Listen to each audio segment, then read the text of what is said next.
आप क्लास के अंदर कोई टेस्ट दे रहे हैं, अगर आपको अपने मद्दे मुकाबिल बंदे का नहीं पता, अपने कंपेटिटर का नहीं पता, तो आपको ये नहीं पता चलेगा कि आपको कितनी एफर्ट्स पुट करनी है।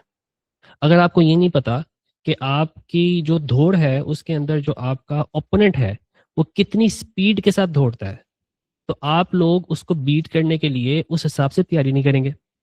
सो competitive research is super super crucial wherever there is a competition. जब भी कोई मुकाबला होगा, जब भी कोई कंपटीशन होगा, तो उसमें आपको अपने ओपोनेंट के बारे में एक अदद रिसर्च के लिए टाइम्स या फिर एक अदद कंपोनेंट रखना पड़ेगा जो कि रिसर्च का हो फॉर कंपेटिटर। तो मुकाबलाबाजी के अंदर आपको कंपेटिटर के बारे में रिसर्च करनी है। अज्यूम करते हैं अमेरिका अगर चाहता है कि इस्लाम को ख़त्म कर दे पूरी दुनिया से।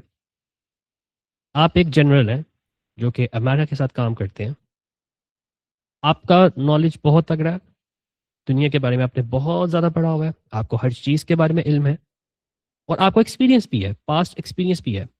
आपने इन तमाम चीज़ों को बेस बनाते हुए ये सजेशन दी कि क्योंकि सऊदी अरब मुसलमानों का गढ़ है और अगर हमें इस्लाम का खात्मा करना है तो हमें सऊदी अरब को सबसे पहले ख़त्म कर देना है। सऊदी अरब की आर्मी होगी, हम अपनी आर्मी भेजेंगे और उसको बीट कर देंगे। अब ये इंतहाई फारिग डिसीजन है जो आपने लिया है, इंतहाई बकवास तरीन डिसीजन है। इससे आपकी एफर्ट्स वेस्ट होंगी, इससे आपका टाइम वेस्ट होगा, क्योंकि आपका गोल है इस्लाम को ख़त्म करना, तो वो आप गोल अचीव नहीं कर सकते अनलेस एंड अनटिल आप यहाँ पे रिसर्च ना करें। A good general is gonna do the research. तो जनाब रिसर्च में क्या होगा, स्टेप नंबर 1 के अंदर आप ये देखेंगे कि भाई सऊदीया की खुद की आर्मी है कि नहीं है।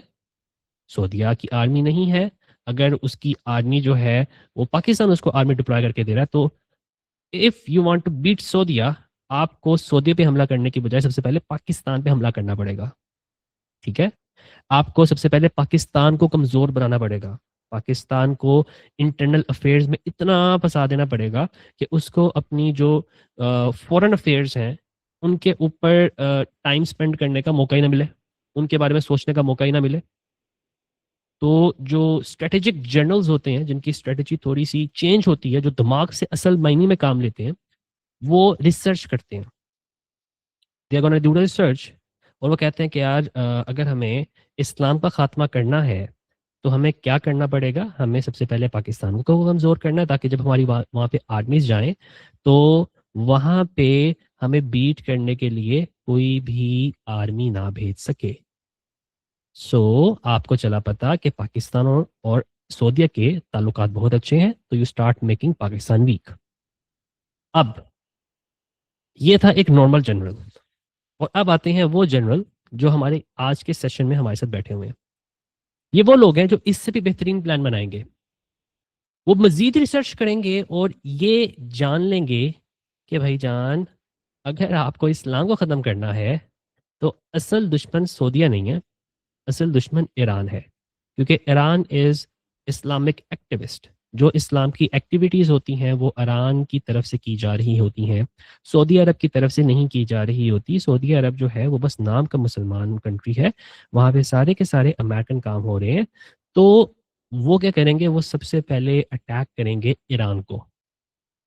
They're gonna do the attack on Iran, then they're gonna do the attack on Pakistan, and then finally they are gonna easily conquer Saudi Arabia.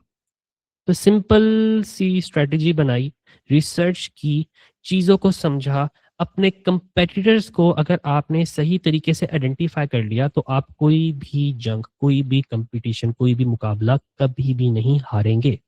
So you have to be a strategic thinker. चलें, ऐसा ही कुछ concept हम AEO की दुनिया के अंदर apply करते हैं। अगर आप क्लाइंट से कंपटीटर पूछेंगे ना, तो क्लाइंट ने अपने दिमाग से, अपने नॉलेज से आपको कंपटीटर बता देना है। जैसे आप अमेरिका के सदस्य से कंपटीटर पूछेंगे या उसका जो है समझ लें दुश्मन पूछेंगे, तो वो बताएगा मेरा दुश्मन इस्लाम है। बट अगेन वो जो चीज़ बता रहा है आपको, उसके बिहाफ पे आप डिसीजन मेकिंग अगर करना शुरू कर देंगे तो आप मुंह की खाएंगे, क्योंकि हो सकता है वो असल में आपका दुश्मन ही ना हो, असल में दुश्मन ही आपका कोई और है। सो आपको आर्टिफिशियल इंटेलिजेंस की दुनिया के अंदर अपने कोर कंपोनेंट्स को खुद ढूंढना पड़ेगा। क्लाइंट आपको क्या बताएगा, या इंटरप्राइज लेवल पे कोई भी प्रोजेक्ट है वो आपको क्या बताएगा ब्रॉड सेंस में कि what do you need to do, आपने किस डायरेक्शन में जाना है, आपके कंपीटिटर्स क्या हैं। And then once you find कि भाई आपको किस डायरेक्शन में जाना है, कुछ आपको थोड़ा सा थोरेटिकल लेवल के ऊपर थोड़ा सा बिजनेस के बारे में आइडिया हो गया, उसका कोड मकसद चल गया पता, उसका गोल पता चल गया, तो आप सक्सेस के लिए एक छोटा सा फार्मूला अप्लाई करते हैं। वो छोटा सा फार्मूला क्या है? तो the simplest formula for success, वो बहुत आसान जुबान में अगर समझाऊं तो ये है, you do the research, you do the replication, you reciprocate, and then you replace. Simple as that. You replace that entity. इस्लाम को ख़त्म करना आपका गोल नहीं होना चाहिए, इस्लाम को रिप्लेस करना आपका गोल होना चाहिए। ठीक है?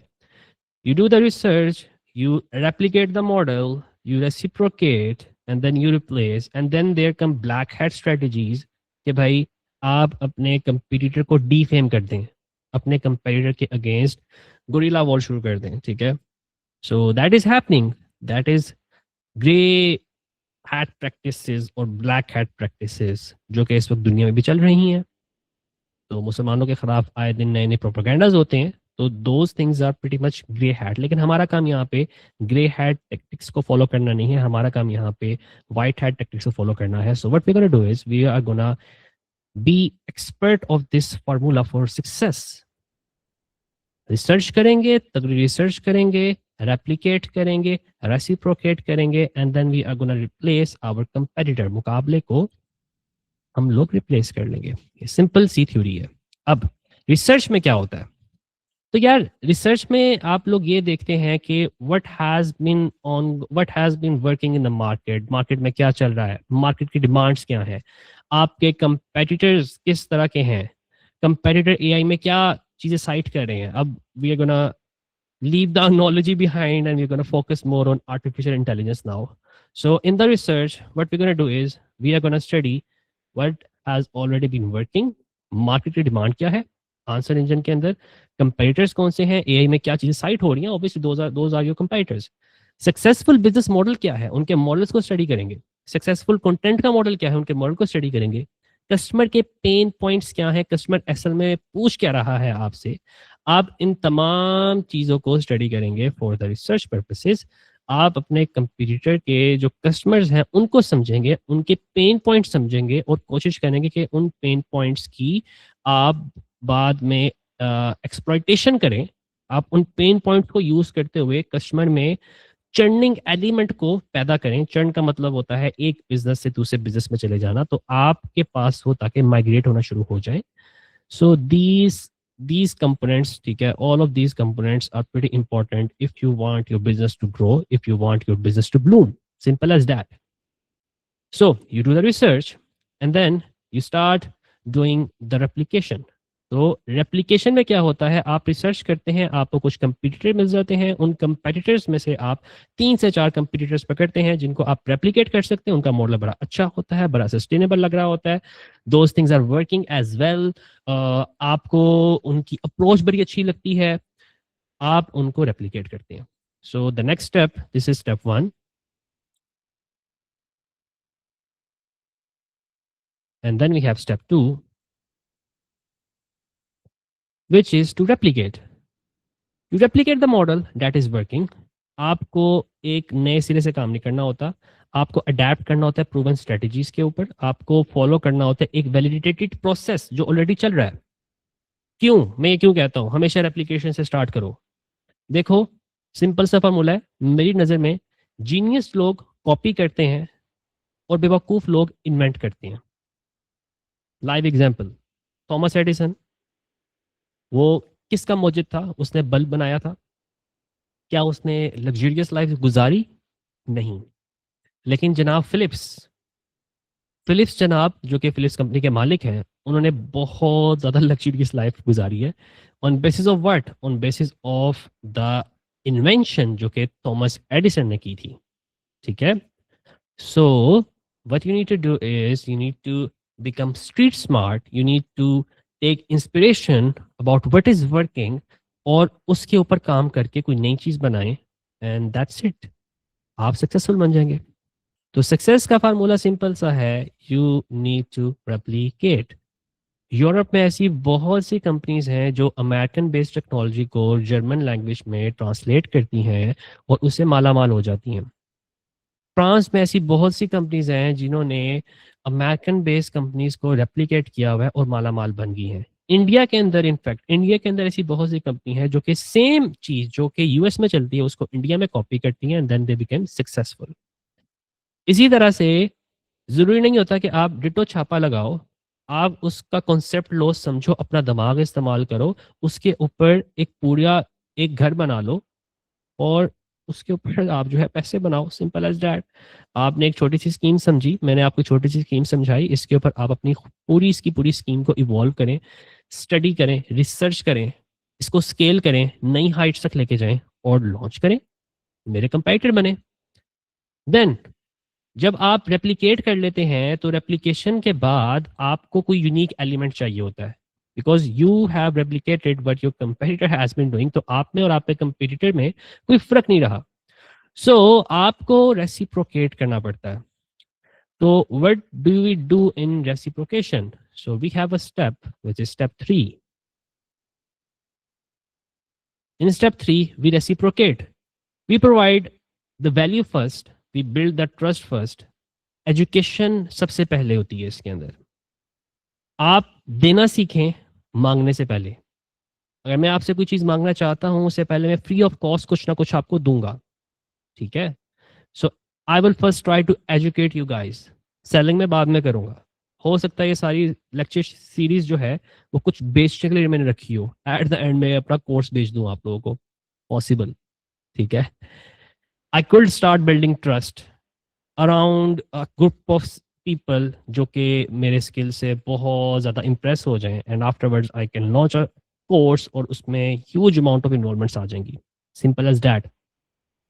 सो व्हाट आई डिड, मैंने क्या किया, मैंने मार्केट की डिमांड को समझा, मैंने कहा एआई के अंदर बड़ा बूम है, I try to replicate things. मैंने कुछ ऑनलाइन चीज़ें रेप्लिकेट की, मैंने कहा यार इस मॉडल को सक्सेसफुल बनाने के लिए पहले वीडियोस लॉन्च करते हैं, फ्री ऑफ कॉस्ट नॉलेज देते हैं and then we are gonna start doing our course selling. तो ये मैंने रेप्लिकेशन कर ली and then I try to reciprocate. मैंने कहा कि प्रीमियम नॉलेज देते हैं, ठीक है, कोर्स में प्रीमियम नॉलेज देते हैं और इसको थियोरेटिकल लेवल तक रखेंगे और प्रैक्टिकल चीज़ बेचेंगे बच्चों को। तो I what I did was I try to reciprocate. ये कंपटीटर्स की वायलेशन होती है। मैंने आपको ज़िंदगी का एक गुण बता दिया कि कंपीट किसी भी फील्ड में सक्सेसफुल बनने के लिए दिस इज़ द माइंडसेट जो कि आपको चाहिए, ठीक है? ये 4 आर थ्योरी होती है। This is 4 R theory. You research, you replicate, you reciprocate and finally you replace. Okay? This is the final step in the puzzle. अगर आप सक्सेसफुल बनना चाहते हैं, then you start replacing. You start replacing. आप अपना improved model, अपनी innovation, अपनी कोई भी चीज़ जो कि प्रोप्राइटर है, उसको आप मार्केट में लॉन्च कर दें, पुराने सिस्टम को, आउटडेटेड चीज़ों को रिप्लेस कर लें, ऑटोमेट कर लें इन एफिशिएंट प्रोसेसेस को। वो एंगल्स जो कंपटीटर ने मिस किए थे, आप उन एंगल से फोकस करें, बेटर सोल्यूशन दें कंपटीटर से। ओके, सो एईओ भी ऐसा ही होगा यार। हम जो है एईओ के अंदर रिसर्च करेंगे, देखेंगे कौन सी चीज़ें मार्केट में चल रही हैं, उनके सिस्टम्स को थोड़ा बहुत स्टडी करेंगे, उनके एंगल्स देखेंगे, यूएसपीज देखेंगे, चीज़ें देखेंगे। We try to reciprocate those things. उन चीज़ों को कवर करने के साथ साथ हम कोई न्यू चीज़ें डालेंगे अपने अंदर जो कि हमें लगता है कि ऑडियंस को चाहिए and then what we try to do is we will try to start replace them, ठीक है? हम अपनी इम्प्रूव चीज़ें पब्लिश करना शुरू करेंगे and that is it. You will be on answer engine everywhere on whatever you query desire। तो आपकी जो भी डिजायर्ड क्यूरी है उसके ऊपर बस आपको ये 4 आर थ्योरी लगानी है and that's pretty much it. Okay, ये जो 4 आर थ्योरी थी इसके बारे में आइडिया हो गया। और देखो सीधी सी बात है, सारी दुनिया जो है ना वो आपको वो आपको ना ये सिखाते हुए लगी रहती है कि भाई इन्वेंटर्स बनो, कोई चीज़ इन्वेंट करो, ये करो। जो स्ट्रीट स्मार्ट बच्चे होते हैं ना वो आगे निकल जाते हैं क्योंकि वो इन्वेंशन की बजाय, अपनी कोई नई चीज़ बनाने की बजाय वो ज़माने से सीखते हैं, वो अडेप्ट करते हैं। उनमें एक एलिमेंट होता है अडेप्टेबिलिटी का। ठीक है। और अगर मैं इसकी आपको एक बेहतरीन एग्जांपल दूं, तो आप कंपटीटर तो फाइनलाइज कर लेंगे, यहाँ पे कंपटीटर तो फाइनलाइज कर लेंगे, कोई मसला नहीं है आप लोगों के लिए, लेकिन आप एक क्रूशल चीज छोड़ देते हैं, वो होता है इन्वायरमेंट। एग्जाम्पल एग्जाम्पल अज्यूम करते हैं, खरगोश और कछुए की कहानी आप लोगों ने सुनी हुई है सबने। खरगोश और कछुए की रेस हुई थी, और खरगोश जनाब बहुत तेज थे और कछुआ जनाब बहुत सुस्त थे। और अगर अगर खरगोश ना सोता तो अल्टीमेटली खरगोश नहीं जीतना था यार, एवरीवन नोज। ठीक है, एक बड़ा ही बोंगा सा एक कहानी है, मुझे कहानी बिल्कुल पसंद नहीं है, फैक्ट्स के ऊपर मबनी नहीं है। आप एक बहुत ही वर्स्ट केस को निकाल के रिप्रेजेंट करें स्टूडेंट्स को कि भाई हार्ड हार्ड वर्क करो, हार्ड वर्क करो, हार्ड वर्क करो। बहुत फजूल चीज थी, बहुत फजूल चुस्त कहानी थी। मैं अपने बच्चों को एटलीस्ट ये कहानी नहीं सिखाऊंगा।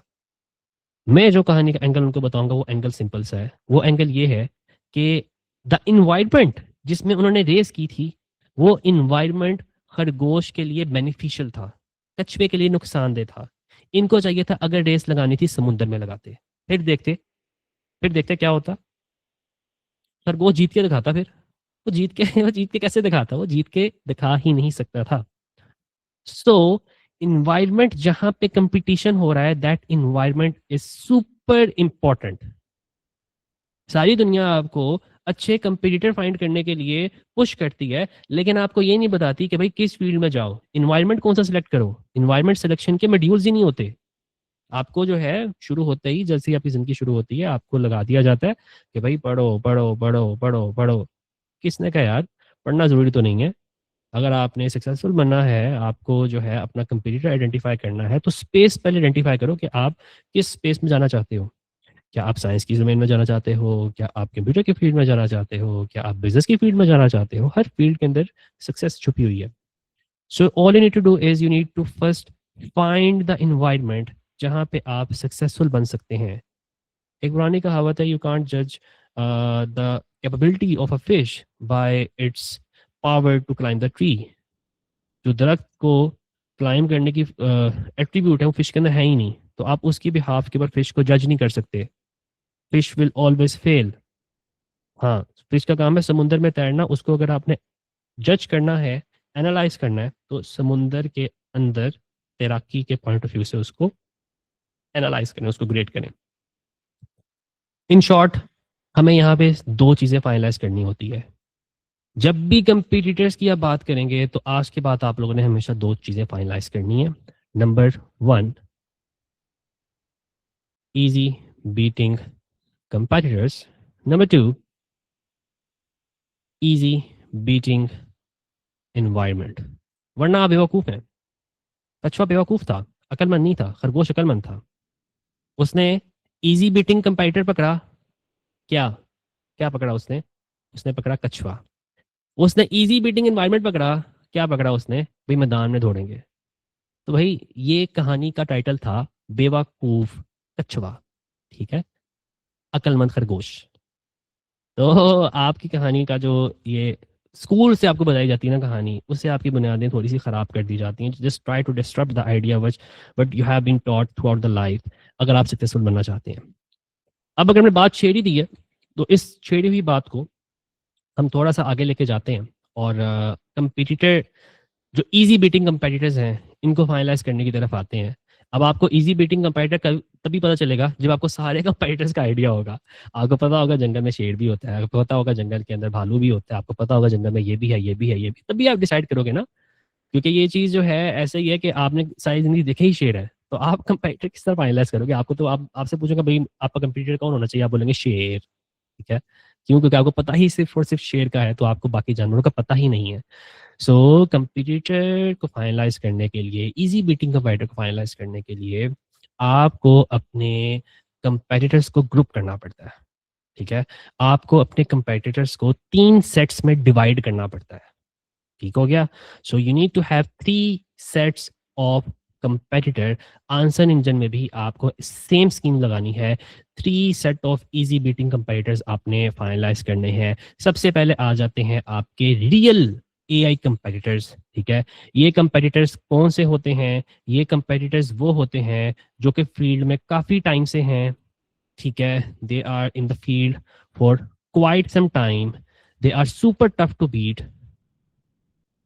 उनको बीट करने के लिए आपको इंटरप्राइज की स्ट्रेटजीज को अडॉप्ट करना पड़ता है, इंटरप्राइज टैक्टिक्स को अडॉप्ट करना पड़ता है। And when I talk about enterprise, तो it mean hiring experts like me, spending a lot of budget, or having a lot of manpower to conquer the task. Simple as that. ठीक है।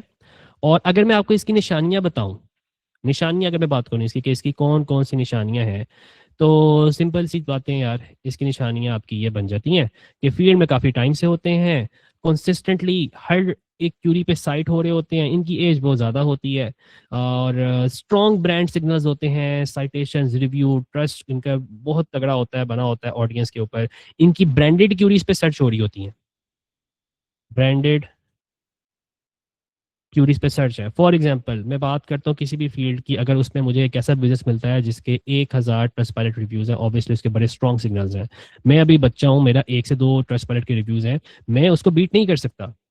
वो consistently हर एक Curie के ऊपर काम कर रहा है, ठीक है, उसने तकरीबन 10-12 हज़ार आर्टिकल पब्लिश किया हुआ है, ठीक है। मैं चाहूँ तो उसको कंपटीटर बना के बीट करने के बारे में नहीं सोच सकता। मुझे छोटे से शुरू करना है, मुझे पहले कछुए को हराना है, मुझे पहले कछुए के बाद भालू को उड़ाना है, भालू को उड़ाने के बाद, ठीक है, मैं आगे जाता जाऊंगा, मैं अपने कंपटीटर्स को उड़ाता जाऊंगा नहीं, हराता जाऊंगा बेसिकली, और हराते हराते मैं पहुंच जाऊंगा चीता के पास। तब तक मेरा बहुत एक्सपीरियंस हो चुका होगा, मैं जो हूँ पहले ही बड़े टैक्टिक्स जान चुका हूँ, मुझे उस मैदान में भागने के सब शॉर्टकट्स पता होंगे, ठीक है, और मेरी टांगें बड़ी मजबूत होंगी, ठीक है, और मैं जो हूँ बड़ा कॉन्फिडेंस करने जाऊंगा, और मैं एक टाइम आएगा चीता को भी हरा दूंगा। Simple as that. तो आपको सबसे पहले आइडेंटिफाई करना है कि आपकी फील्ड का चीता कौन है, आपकी फील्ड का रियल एआई कंपटीटर कौन है।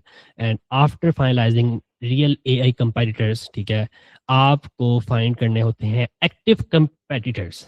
आपकी तरह के सोच रखने वाले मजीद लोग, ये वो लोग होते हैं जो कि इफेक्टिव एफर्ट्स कर रहे होते हैं to rank in answer engine. ये वो लोग होंगे जो इस सेशन के अंदर बैठे हुए हैं, आप पे कंपेटिटर होंगे, जो कि सेम मॉडल के ऊपर काम कर रहे होंगे, और इनके मॉडल में और आपके मॉडल के अंदर फर्क होगा क्वालिटी में, डेडिकेशन में, एग्जीक्यूशन टाइम के अंदर, ठीक है। सो ये same amount of efforts put कर रहे होंगे जो कि आप कर रहे हैं, and then to beat this competitor आपको उनकी स्ट्रेटेजीज रेप्लिकेट करनी होती है, ठीक है। इधर तो मैंने बता दिया ना, इधर तो आपको पैसा लगाना पड़ेगा ना, इधर आपने जाना तो पैसा लगाना पड़ेगा। चीता को आप ऐसे नहीं हटा सकते, आपको हो सकता है एक आध जानवर को थोड़ी रिश्वत लगानी पड़े, कभी बीच में आ जाना, टक्कर मार देना उसको, ठीक है, या फिर आप उस टाइम पे जो है कोई बड़ा स्कीम खेलें, ठीक है, आप बारिश होने का इंतजार करें, ठीक है, और बारिश में दलदल बीच में आ जाए, ठीक है, दलदल में चीता फंस जाएगा, और आप क्योंकि हल्के जानवर आप दलदल के ऊपर भाग के चले जाएंगे, जूम कर लेते हैं, ठीक है। सो आप बड़ी चालाकी से उसको हराएंगे। अगर आपके पास पैसा नहीं है, अगर आपके पास बजट नहीं है उस कंपेटिटर को बीट करने के लिए, आप that number of competition, that number of knowledge और that number of case study share नहीं कर सकते, तो then you have to wait for some tactics, some enterprise tactics, ठीक है। बजट लगाना पड़ेगा, पैसा लगाना पड़ेगा, पेड रिव्यूज खरीदने पड़ेंगे आपको, अपवर्क पे जाना पड़ेगा, ठीक है, रेडिट मार्केटर्स को हायर करना पड़ेगा, lot of things would be involve there. छुट्टे साथ रियल एआई कंपेटिटर को नहीं, आपने एक्टिव कंपेटिटर्स को पकड़ना है, ठीक है, जो कि स्टिल इन द प्रोसेस है, ठीक है। इसकी कुछ निशानियां, निशानियों की अगर बात की जाए तो इसकी कुछ निशानियां ये होती हैं कि for such type of competitors, ये कुछ क्यूरीज पे रैंक कर रहे होते हैं, ग्रोइंग प्रेजेंस होता है। अगर आप इसको सेमरस में डालेंगे तो इनके साथ ना +16 +24 ग्रीन के अंदर लिखा होगा। कंटेंट एक्टिवली पब्लिश कर रहे होंगे, साइट मैप खोलेंगे, रीसेंट पब्लिश कंटेंट काफी ज्यादा होगा, इनके अंदर रीसेंट पब्लिश कंटेंट बहुत कम होता है। एआई साइटेशन स्टैटिक होती है, उसमें +1 +2 आता है, लेकिन ऑलरेडी इनको साइटेशन 10,000 15,000 मिली होती हैं। और इन कंपेटिटर्स, एक्टिव कंपेटिटर्स के नंबर ऑफ पेजेस भी कम होते हैं, 200-300 पेजेस होते हैं। तो यहाँ पे आपको जब भी ऐसा कंपेटिटर मिले जो कि एक्टिव है, उसको आपने रेप्लिकेट कर लेना है, उसको आपने अडॉप्ट कर लेना है, क्योंकि आप मॉडरेट एफर्ट्स उसे थोड़ा सा बेहतर करके उसको बीट कर सकते हैं। सही है। सो स्ट्रेटेजी, उनके कंटेंट गैप ढूंढ लो जहां पे वो काम नहीं कर रहे, ठीक है, वहां से काम करना शुरू कर दो। वो जो चीज़ दे रहे हैं उससे बेहतर चीज़ दे दो, ठीक है, ट्राई टू एक्सप्लॉइट देम। और सिंपल एज दैट, आपको जो है थोड़ी एफर्ट्स पुट करनी है अच्छी उनसे, and then you gonna beat them. Lastly हमारे पास आते हैं lucky competitors. I call them lucky क्योंकि उनकी जो कवरेज होती है वो बाय लक एईओ के अंदर आई होती है, ठीक है। आंसर इंजन ऑप्टिमाइजेशन के पॉइंट से उन्होंने कुछ नहीं किया होता। जो एलएलएम्स हैं या सो कॉल्ड एडवांस्ड एलएलएम्स, जो को हम रैग मॉडल्स भी कहते हैं, तो वो रैग के अंदर किस तरह से आए होते हैं, वो लकी कवरेज की वजह से आए होते हैं। उन्होंने कोई ऐसा आर्टिकल पब्लिश कर दिया होता है, इसकी वजह से वहां पे आ चुके होते हैं। इसकी निशानियां अगर बताऊं मैं आपको, तो इसकी निशानियां ये होती हैं कि ये कुछ 1 से 2 क्यूरीज के ऊपर रैंक कर रहे होते हैं। इन्होंने कुछ वायरल टॉपिक्स पे हो सकता है वीडियो बनाई हो, ठीक है, कुछ उसी कवरेज की हो। कंसिस्टेंट स्ट्रेटेजी नहीं होती, फ्लूक्स होते हैं, बहुत कम पेजेस, 20, 30, 40 पेजेस, ये लकी कंपिटिटर्स होते हैं, ठीक है। बहुत आसान इनको बीट करना, थोड़ी सी एफर्ट्स पुट करो and then you gonna replace them. इनका लकी कंटेंट देख लो यार, बेटर वर्जन दे दो, लास्ट वीडियो में चेट यहाँ पे आपको थोड़ी ज़्यादा एफर्ट्स पुट करनी पड़ती हैं एक्टिव कंपाइटर्स के साथ। Then we have like these which are like real competitors. तो यहाँ पे और मजीद अच्छी एफर्ट्स पुट करनी पड़ती हैं और आपको कुछ टैक्टिक्स पकड़ने पड़ते हैं जो कि एडवांस किस्म के हों। सो मसला सारा का सारा ये है कि क्लाइंट जब आता है आपके पास, तो क्लाइंट ना आपको ये बताता है, ना आपको ये बताता है। क्लाइंट आके सीधा आपको बताता है जनाब ये है, मुझे इसको बीट करा दो। क्लाइंट आके बोलेगा भाई मेरा कंपटीटर है youtube.com, मुझे youtube.com को बीट करना है। तो क्लाइंट एक तरह से सही भी होता है, वो पैसों की बिना पे चीज़ों को तोल रहा होता है, वो प्रैक्टिकल एलिमेंट या प्रैक्टिकल एस्पेक्ट से चीज़ों को इवेल्युएट नहीं करता। तो आपको प्रैक्टिकल एस्पेक्ट से चीज़ों को इवेल्युएट करना है। And when you start evaluating these things practically, तो आपको आइडिया होता है कि भाई आपको जो है इस सेगमेंट को या नीचे वाले लकी कंपाइटर के सेगमेंट्स को पहले एक्सप्लोर करना है, देन इनको एक्सप्लॉइट करना है, and then you have to move ahead. आप वो खरगोश हैं जो दौड़ के मुकाबले के अंदर छोटे छोटे लोगों को बीट करते करते करते करते अपने आप को इतना ताकतवर बना चुका है कि अब वो चीता को भी बीट कर सकता है। उसको सारे इन्स एंड आउट चल गए पता। चीता जो है एक्टिवली कंपटीशन में था ही नहीं, लेकिन जब एकदम से खरगोश आ गया बीच में, तो उसने जो है कहा भाई खरगोश को तो मैं से हरा दूंगा। और हो सकता है चीता सो जाए सच चीता सो जाए। आप चीता के साथ बड़े मजलूम मस्कीन बन के ऐसे ऐसे चल रहे हो, और जैसे चीता आगे जाके सोए थे कि आप रेस जीत जाए, तो बेवकूफ़ चीते को आप हरा दें।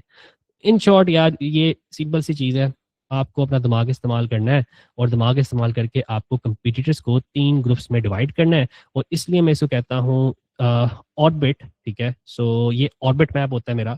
सो I call them like 3 orbits. और ये स्टैक जो होता है, प्रेडिटर स्टैक में इसको कहता हूँ, ठीक है। जो प्रेडिटर होता है वो क्या होता है, वो शिकारी को कहते हैं, ठीक है। So we are trying to do is हम शिकार कर रहे हैं, ठीक है। तो आपको जो स्टैक है ना प्रेडिटर का, वो पूरा करना होता है, ठीक है। तो अगर इसकी एग्जाम्पल्स बताऊँ आपको, ठीक है। एक एपेक्स होता है, एपेक्स होता है जो सबसे तगड़ा होता है, ठीक है। और फिर आपका आ जाता है एक्टिव। एक्टिव होता है जो बस ठीक है, नॉर्मल है, ठीक है। तो अगर मैं बताऊँ तो ये होता है आपका कोर, ये होता है आपका मिड, और अगर मैं कहूँ एब्सेंट, ठीक है, सो ये होते हैं आपके outer. So this is called your core orbit. इसके अंदर जितने भी बंदे होंगे सबके सब एपेक्स होंगे, वो सबके सब प्रेडेटर बड़े तगड़े होंगे, ठीक है। तो core orbit, I call this like mid orbit. ये एक्टिव कंपेटिटर्स हैं लेकिन वो मिड में खेल रहे हैं, किसी ना किसी पॉइंट पे वो एपेक्स बन जाएंगे, but again they are in the mid. And then we have outer orbit. ये वो लोग होते हैं जो एब्सेंट होते हैं, ठीक है, इतने अच्छे नहीं होते, कुछ काम ही नहीं कर रहे होते। अगर मैं इस सारे कॉन्सेप्ट को एक और तरीके से समझाऊं, ठीक है, तो वो तरीका होता है समुंदर का। समुंदर का तरीका क्या होता है, समुंदर का तरीका ये होता है कि जब आप पहली लेयर में होते हैं, यानी कि अगर मैं समुद्र को डिवाइड करूं डेप्थ वाइज, तो आपके पास सबसे पहले आ जाता है एम्प्टी वाटर। एम्प्टी वाटर या उत्तरी सतह, उसमें कोई खतरा नहीं होता, उसमें आप जाते हैं, नहाते हैं, आपको मछलियां भी मिल जाती हैं, आपको इस तरह की चीजें मिल जाती हैं। You have like empty water. Then you have shallow water, ठीक है, जहाँ पे कुछ मछलियां होती हैं। आपको पता है ना कि आपको सब मछली पकड़ने के लिए कश्ती लेके थोड़ा सा आगे जाना पड़ता है ताकि आप शैलो वाटर तक पहुंच सकें, ठीक है। So if I show you, fish catching in shallow water bye image, क्योंकि जब हम प्रेजेंटेशन देते हैं तो वहाँ पे कुछ नालायक लोग बैठे होते हैं, तो मुझे विजुअल्स का यूज़ करना पड़ता है। And then I have to show them कि जो मछली पकड़ी जाती है वो पकड़ी जाती है शैलो वाटर के अंदर। ठीक है, तो शैलो वाटर से मुराद ये है कि आपको कश्ती लेके आगे जाना पड़ता है। ठीक है, क्योंकि यहाँ तक ना आपका सारा का सारा वो होता है, आपकी जो साहिल होता है, साहिल समुद्र का इलाका वो होता है, वहां से आप मछली नहीं पकड़ सकते, तो आपको कश्ती लेके सेंटर में जाना पड़ता है, थोड़ा सा आगे जाना पड़ता है। ठीक है, सो सी इमेज बाय डेप्थ, मैं दिखा देता हूँ आपको। ये ना थोड़ी सी स्लांट, ये देखो ये ऐसे बनी होती है, ये ऐसे होता है समुद्र, ये ऐसे ऐसे ऐसे, ऐसे समुद्र देख लो। ठीक है, ये सारी ना इन्होंने सी की गहराई बनाई हुई है। ये आपका होता है, ठीक है, एम्प्टी वाटर। ठीक है, यहाँ पे आप तैरते तूरते हैं, खेल तमाशे करते हैं, इक्का दुक्का मछली आपको मिल जाती है यहाँ पे। ये जो रीजन होता है ना, ये होता है आपका शैलो वाटर, यहाँ पे आपको अच्छी मछलियाँ मिल जाती हैं। ठीक है, अच्छी क्वांटिटी मिल जाती है, कश्ती लेके आप यहाँ पे जाते हो। और ये होता है डीप वाटर, यहाँ पे आपको शार्क मिलती है, वेल मिलती है, खतरा है, लेकिन मछली पकड़नी तो भाई बहुत बड़ी मछली पकड़ोगे आप। ठीक है, तो I call this like empty water, shallow water, and we have deep water. Deep water में क्या मिलेगी आपको? शार्क्स। शैलो वाटर में क्या मिलेंगी आपको? मीडियम साइज मछलियाँ। लोग यहीं तक जाते हैं, शैलो वाटर तक जाते हैं, डीप तक कोई नहीं जाता। डीप तक जाते हैं बड़े बड़े ट्रेलर जाते हैं आपके, वो जो आपका टाइटैनिक था वो भी डीप वाटर में डूबा था ना। फिर आता है आपके पास एक अदद एम्प्टी वाटर। यहाँ पे कोई नहीं होता, यहाँ पे केकड़े शेकड़े इस तरह की चीजें होती हैं, आपकी छोटी छोटी मछलियाँ होती हैं, छोटी छोटी पिद्दू पिद्दू सी मछलियाँ, छोटी मछली गलती से मिल जाएगी। मिल जाए तो क्या बात है, आपको किश्ती नहीं लेनी पड़ी। ठीक है, आप बड़े खुश होंगे। ठीक है, तो this is how you should think of a competitor. अब हम बात करते हैं जर्नीज की। तो इन तीन चीजों की बिना पे, इन तीन तरह के कंपेटिटर्स के लिए आपको तीन तरह की जर्नीज लेना पड़ती हैं। जो तीन तरह की जर्नीज होती हैं, let us talk about those journeys. तो journey number one, deep water, या आप कह लें रियल ए आई कंपेटिटर, या समझ लें कोर ऑर्बिट के ऊपर आप काम कर रहे हैं। ठीक है, what ever you want call call it, क्योंकि ये चीज़ें लोगों को समझ नहीं आती इतनी आसानी से, तो I have to use different analogies. इसको मैं ऑर्बिट मैप जो होता है वो बना रहा होता हूँ, लेकिन I have to use different analogies. Apex यानी तगड़े शिकारी ढूंढने के लिए आपकी जर्नी वन होती है। इस जर्नी में क्या होता है? स्टेप्स होते हैं। स्टेप वन ये है कि आपने बेस कीवर्ड कलेक्ट करना है। क्लाइंट से 5 से 6 कीवर्ड मांग लो। ठीक है, या फिर खुद अंदाजा लगा लो आप। ठीक है, so you have to collect base keywords, 5 से 6 क्लाइंट से मांग लो या खुद अंदाजा लगा लो, डैशबोर्ड में चेट। स्टेप वन ये होता है competitor extraction. Step two step two ये होता है कि आपको एलएलएम के ऊपर सर्च करनी होती हैं। जितने भी आपके पास एलएलएम्स हैं, इनको मैं एलएलएम्स कहता हूँ। ये आंसर इंजन में इसलिए नहीं कहता इनको, क्योंकि अल्टीमेटली है तो आंसर इंजन ही, but they can also act as generative engine. आपको ये बता चुका हूँ, जनरेटिव इंजन में और आंसर इंजन में फ़र्क बड़ा सिंपल सा है। Generative engine creates something from scratch. Answer engine basically answers your query by giving you citations. Most of the time chat GPT जो है वो आंसर इंजन बन के एक्ट कर रहा होता है, जनरेटिव इंजन बन के एक्ट नहीं कर रहा होता। आप जब क्रैकिंग करेंगे, जब इसका मैं नेक्स्ट लेक्चर्स दूंगा, तो उसमें आपको जनरेटिव इंजन बना के भी दिखाऊंगा। अभी के लिए हम आंसर इंजन को क्रैक कर रहे हैं कि हम किसी तरह से आंसर्स के अंदर आए। उसके बाद जब रैंकिंग की बात करेंगे तब हम बात करेंगे यार जनरेशन के अंदर भी हम आ जाए किसी तरह से। तो this is like a pretty basic idea कि मैं एलएलएम की बात कर रहा हूँ यहाँ पे, कि एलएलएम में एक बेसिक लेवल पे आप किस तरह से काम करते हैं। तो स्टेप टू क्या है कि you need to search on LLM LLMs. Chat GPT, perplexity, Gemini, इन तीनों पे सर्च कर लें, तीनों हॉट है। क्लॉड पे सर्च कर लें। क्लॉड जो है रिलेटिवली आजकल मार्केट में छाया हुआ है for last I think for last 6 month और सो। बड़ी अच्छी इंप्रूवमेंट हुई है क्लॉड में, बट अगेन ये एआई का ज़माना है। परप्लेक्सिटी ऑलरेडी गेम में आगे आना चाह रहा है bye launching a comparative model. ठीक है, वो सारे के सारे मॉडल्स के ऊपर एक क्यूरी सर्च करेगा and then they are gonna show you all the results. और वो क्यूरी आपको पाथ्स भी बना के दिखा रहा है। Lot of things are happening in perplexity. So we have to search on these and then we have to search on two AI search engine. ठीक है, ज़्यादातर मैं सर्च करता हूँ गूगल पे and then I search on Bing. क्योंकि यहाँ पे मुझे 0 नंबर के ऊपर ए आई ओवरव्यू मिल रहा होता है, तो I call them AISE, artificial intelligent search engines. ठीक है, ये स्टेप 2 था। स्टेप 3 की बात करते हैं। स्टेप 3 में हमें क्या करना होता है, स्टेप 3 के अंदर हमें पैटर्न नोट करना होता है। तो पैटर्न नोटिंग किस तरह से होती है, मैंने टॉक अबाउट द पैटर्न, तो सिंपल सी बात है यार, आपको ऐसे ब्रांड्स ऐसे ब्रांड्स जो कि कंसिस्टेंटली आ रहे हैं बार बार, वो एक पैटर्न दिखा रहे होंगे यार, ये ब्रांड पहले भी था, ये ब्रांड अब भी है, पैटर्न बन रहा होगा, एक ब्रांड हर जगह पे आ रहा है। So you note the pattern. ऐसे ब्रांड जो 2-3 प्लेटफॉर्म पे आ रहे हैं, मतलब इस पे भी थे, इस पे भी थे, इस पे भी थे, मल्टीपल क्यूरीज पे थे, आप कहते हो यार ये बंदा बड़ा तगड़ा बंदा है यार, कंसिस्टेंटली साइट हो रहा है। So they will become real AI competitor. That's it. आपको जर्नी 1 से रियल AI कंपेटिटर मिल जाते हैं। ठीक है, अब आपको यूज करनी होती है जर्नी 2। तो जो जर्नी 2 है आपकी, ये आप लॉन्च करते हो टू फाइंड एक्टिव कंपेटिटर्स। ये आप लॉन्च करते हो इन इन अ वे कि आपको ऐसे बंदे मिल जाएं जो कि मिड ऑफ द ऑर्बिट के अंदर पड़े हुए हैं, ऐसे बंदे मिल जाएं जो कि शैलो वाटर के अंदर हैं, छोटी मछलियां, ठीक है, नॉर्मल मछलियां, मिड टायर मछलियां, ठीक है, नथिंग फैंसी, आपको बहुत बड़ी शार्क मछली नहीं चाहिए। So this is journey 2, simple as that. Medium मछली, और you can call them like mid orbit, ये मिड ऑर्बिट में लाया करते हैं। इसमें क्या होता है, इसमें आपका स्टेप 1 ये होता है कि जो बेस कीवर्ड आपने फेच किए हैं उनके ऊपर आप लेयर्स अप्लाई कर लेते हो।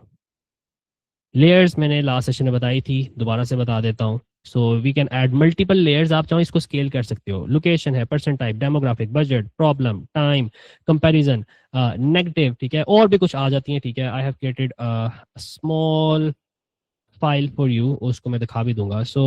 आपकी कुछ एग्जांपल दिखा दिए हैं। लोकेशन की बात करते हो तो gold fish shop, DHL Lahore. Person type की बात करते हो तो gold fish for the first time owner. Demographic, gold fish for kid, बच्चों के लिए आप लेकर जाना चाह रहे हैं। Budget, cheap gold fish shop. Again we have problem, gold fish dying first week, बड़ी इंपॉर्टेंट प्रॉब्लम है। We have time problem, gold fish care, summer के अंदर कैसे से उनको संभाला जाए, विंटर में कैसे संभाला जाए। Then we have like like time based thing too. वो जो टाइम है उसके अंदर आप देख रहे होते हैं कि यार इवेंट के लिए, ठीक है, मेरे लिए लेट्स से स्प्रिंग है, स्प्रिंग के लिए लेके चला जाओ, मदर का टाइम, मदर मदर डे है, ठीक है, तो मदर डे के लिए कुछ लेके, तो टाइम बेस्ड कुछ चीज़ें होती हैं आपकी। Then we have like comparison, तो gold fish versus beta fish. Negative, worst gold fish for beginners, कुछ लोग ये भी सर्च करेंगे भाई मुझे बकवास तरीन गोल्ड फिश लगा बिगनर के लिए कौन सी है। ये कुछ एग्जांपल्स हैं। ये आपने लेयरिंग करनी होती है। अपनी एक सिंपल से कीवर्ड को आप डिफरेंट लेयर्स के अंदर डिवाइड कर सकते हो। तो ये लेयर्स लगाओगे ना आप, तो एक आपकी जो क्यूरी है, जो स्टेटमेंट है, जो कि आपने यहाँ पे सर्च की थी, अगर मैं एग्जांपल लेता हूँ, तो what you could have search was buy which gold fish should a beginner buy. So gold fish for beginner आपका बेसिकली कीवर्ड था।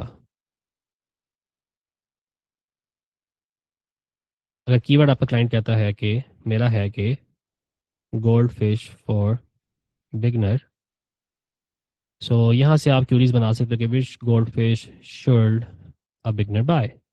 ठीक है, जर्नी 2 है, जर्नी 2 में आपने उसी क्यूरी को स्केल किया है, एडवांस लेवल पे लेके गए हैं, and then what we do is हम हर एक क्यूरी को, लेयर्ड क्यूरी को, हर एक लेयर्ड क्यूरी को LLM में सर्च कर लेते हैं, सिंपल एज दैट।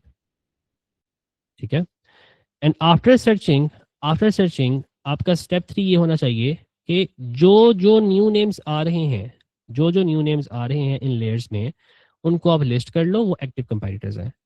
ठीक है, आपको चला पता कि आपने जर्नी 1 के अंदर रियल एआई कंपैरेटर निकाले जो कंसिस्टेंटली डिफरेंट क्यूरीज पे रैंक हो रहे थे, इन सब प्लेटफॉर्म्स पे रैंक हो रहे थे, वो आपके बन गए रियल एआई कंपैरेटर। अब उसके बाद जब आप दोबारा से क्यूरीज रन करते हो लेयर बना के, तो लेयरिंग के अंदर आप पे कुछ न्यू कंपैरेटर एक्सप्लोर होते हैं। आप कहते हैं यार ये तो मेरे basic AI real time comparators में थे ही नहीं। एक बंदा होगा लोकेशन बेस पे कवरेज देके रैंक कर रहा होगा, एक होगा वो बजट वाइज रैंक करके बैठा होगा, एक होगा वो कंपैरिजन वाइज उसने आर्टिकल कवरेज करके रैंकिंग ले रहा होगा। So you will start finding active comparators. हर एक फील्ड के अंदर को चलेगा पता यार ये जो है ये नॉर्मल कंसिस्टेंटली साइट नहीं होता, ठीक है, इस जगह पे होता है, तो this person is pretty new for me, ठीक है। जो आपके समझ लें ऐसे बंदे जो कि आपने यहाँ पे आइडेंटिफाई कर लिए हैं, इनके अलावा जो नए बंदे एक्सप्लोर कर रहे हो वो जर्नी 2 के अंदर आप लिस्ट कर सकते हो। Then journey journey three journey three जो होती है वो छोटी सी जर्नी होती है, और बेसिकली जर्नी 2 और जर्नी 3 में कंबाइन कर लेता हूँ क्योंकि लेयरिंग उसमें भी होती है, लेकिन उसके अंदर ऐसे बंदे जो कभी कभार साइट होते हैं, इक्का दुक्का क्यूरी पे साइट हो गए थे, वो मेरे लकी कंपेटिटर होते हैं। So those are like empty water competitor, ठीक है। और यहाँ पे हेलुसिनेशन गैप भी मुझे मिलता है, I call them lucky competitors too. और इसी तरह से मैं इनको एब्सेंट कंपेटिटर्स भी कहता हूँ, absent competitor, and they are like outer section of my orbit, मेरे ऑर्बिट से बहुत दूर दूर के बंदे होते हैं। और यहाँ पे हेलुसिनेशन बड़ी स्ट्रॉन्ग एग्जिस्ट करती है, ठीक है। सो अगर मैं आपको इसके स्टेप्स बताऊं तो स्टेप्स बड़े सिंपल से हैं। Let me copy the steps and write them here. So journey 3, empty water, empty water वाले हैं, लकी हैं, हेलुसिनेशन गैप्स हैं, यहाँ पे एब्सेंट आपके बहुत ज़्यादा कंपेटिटर्स थे, आउटर ऑर्बिट के बंदे हैं ये सारे। तो लेड के जो क्वेश्चन है उनमें देखो जहाँ पे J1 और J2 वाले कंपेटिटर्स ना आए, एब्सेंट वाले आना शुरू हो जाए। एब्सेंट वाले कंपेटिटर जो कि एक आध क्यूरी पे हैं और वो आके टॉप पे बैठ गए, ठीक है। तो ये होता है बेसिकली कि यार उस एक कीवर्ड पे ना आपके पास एक एक आधी साइट आ रही होती है, ठीक है। एक आधी न्यू साइट आ रही होती है, वो एक आधी साइट ही आती है उस एक कीवर्ड पे, बाकी दो तीन आ सकते हैं, मतलब J1 के एक दो कंपेटिटर आ गए, दो को यहाँ से जर्नी 2 पे आ गए। लेकिन इसमें ना एक कंपेटिटर आया था जो कि सिर्फ एक दफा साइट हुआ, उसके बाद वो साइट ही नहीं हुआ, ठीक है। अब वो क्यों साइट हुआ है, क्योंकि आर्टिफिशियल इंटेलिजेंस जो थी वो वहाँ पे हेलुसिनेट कर रही थी, उसके पास इनफ डाटा नहीं था, तो उसने कहा यार कोई इसके अलावा कोई कंपेटिटर जो बाकी कंपेटिटर्स हैं लाइक J2 वगैरह हैं, उन्होंने वो चीज़ें कवर नहीं की थी बाकी J2s ने, और बाकी J1 कंपेटिटर ने भी उसको कवर नहीं किया हुआ था। सो उसने क्या किया, उसने J3 एक ऐसा कंपेटिटर भी दे दिया, ठीक है, जिसकी इतनी अथॉरिटी भी नहीं थी, चीज़ें भी नहीं थी, वो बस उसी एक क्यूरी के ऊपर आया, एक दो क्यूरी के ऊपर आया, and that's was pretty much it. उसने ना एफर्ट पुट की थी ना कुछ किया था, बस तुक्के से आ गया, ठीक है। सो तुक्के से आने का वो जर्नी 3 का बंदा बन जाता है। अब यहाँ पे अननोन वेबसाइट, ठीक है, रैंडम ब्लॉग हो सकता है, अनरिलेटेड सोर्स हो जाता है, तो I call them like lucky lucky competitors. और ये वो जगह होती है जहाँ पे हेलुसिनेशन बहुत ज्यादा होती है, और आपका टारगेट जोन अगर आपको ये मिल जाए तो भाई गोल्ड माइन 10-30 तो कवर करो, अगले दिन आप ये आंसर इंजन पे बैठे होगे, ठीक है। सो यहाँ पे जिधर हेलुसिनेशन अपॉर्चुनिटी होगी, इधर लोग आपको ना आप कुछ लोग नजर आ रहे होंगे, you can easily try to overcome them. J1 J2 के अलावा 100 कंपेटिटर आ जाएंगे, वो क्यों आए हैं, ना उनकी अथॉरिटी थी ना कुछ था, ना वो काम कर रहे हैं, बस आ गए हैं, लिटिल एफर्ट्स करके आ गए हैं। So all you need to do is you need to beat them, ठीक है। सो आपके पास जो ये जर्नी है ये आपने लॉन्च करनी होती है, ये जर्नी आपने लेनी होती है, और after going through these journeys आपके पास 3 तरह के कंपेटिटर्स आ जाते हैं। और ये जो 3 तरह के कंपेटिटर्स होते हैं, इन कंपेटिटर्स के साथ आपको एक और चीज़ को एनालाइज करना होता है, वो होता है इन्वायरमेंट। तो सबसे पहले मैं आपको एक शीट बता देता हूँ, वो शीट मैंने अभी थोड़ी सी बनाई थी, आप लोगों के लिए बनाई थी। So let me just open the sheet first.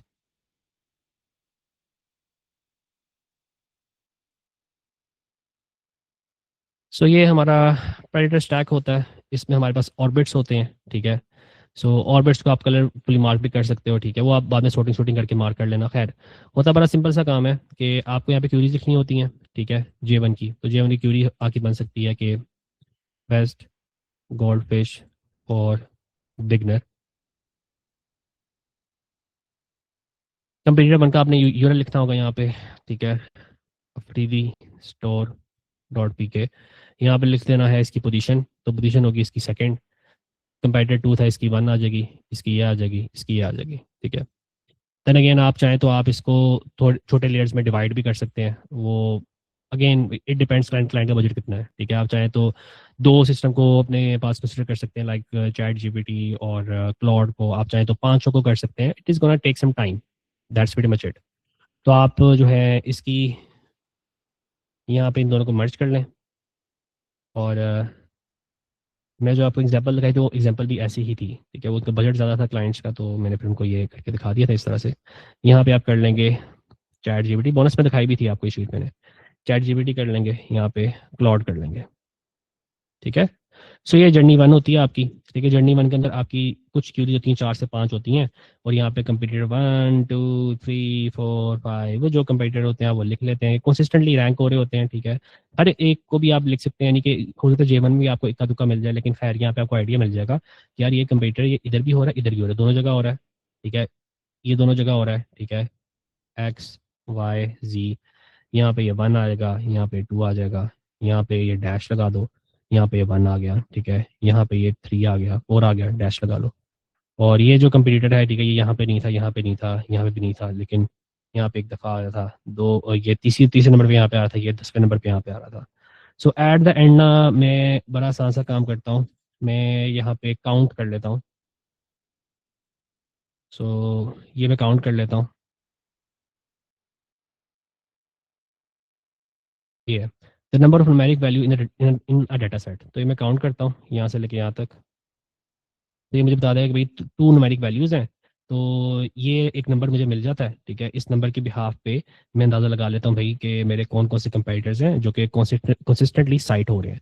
और ये काम बेसिकली मैं डेलीगेट करता हूँ छोटे बच्चों को, ठीक है, कि वो क्यूरीज लगा के सर्च कर लें, ठीक है। I have some interns, some associates, some leads too, मैं कभी उनको ये काम दे देता हूँ कि जस्ट गो थ्रू दैम, ठीक है, उनको सॉर्ट कर लें, ठीक है, इनको चीज़ें कर लें ताकि हम नीचे नंबर निकाल लें।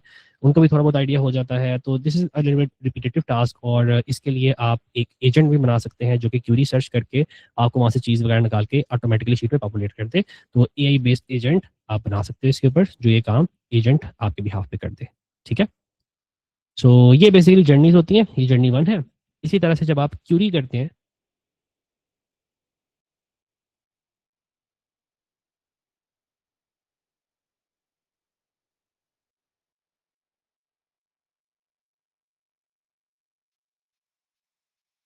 सो खैर यहाँ पे आपके पास ये लेयर से कुछ क्वेश्चंस हैं, ठीक है। यहाँ पे मैंने मजीद डाले हुए हैं, मैंने कुछ डॉक्यूमेंट्स खोले थे। और यहाँ पे क्वालिफायर्स हैं, आउटकम्स हैं, नेगेटिव हैं। तो यहाँ तक मैंने कुछ लिख के दिए थे आपको। आप यूज़ केस भी कर सकते हैं, topic plus use case, specific scenario, like running shoes की एग्जांपल ली थी मैंने। तो रनिंग शूज़ फॉर ट्रेडमिल, ठीक है, यूज़ एट होम। तो आपका जो है होम ट्रेडमिल होती है, ठीक है, आपकी जिम ट्रेडमिल होती है, ठीक है। तो रनिंग शूज़ आपको कौन से चाहिए? तो running shoes that reduce knee pain, outcome के पॉइंट ऑफ व्यू से हो सकता है। Easiest running shoes to break in Pakistan, ठीक है, क्वालिफाइड के हिसाब से है। फिर running shoes not suitable for marathon, simple as that, कि मैराथन में कौन से रनिंग शूज नहीं पहन के जाने भाई, ये बता दो। कुछ लोग ये भी सर्च करेंगे। सो आपको ये सब के सब टॉपिक्स मिल जाते हैं, ठीक है, ई कॉमर्स के पॉइंट ऑफ व्यू से। लोकल के पॉइंट ऑफ व्यू से गोल्ड फिश स्टोर की मैंने एक एग्जांपल दी थी, चैट जीपीटी से बनाई है, मैंने खुद नहीं बनाए।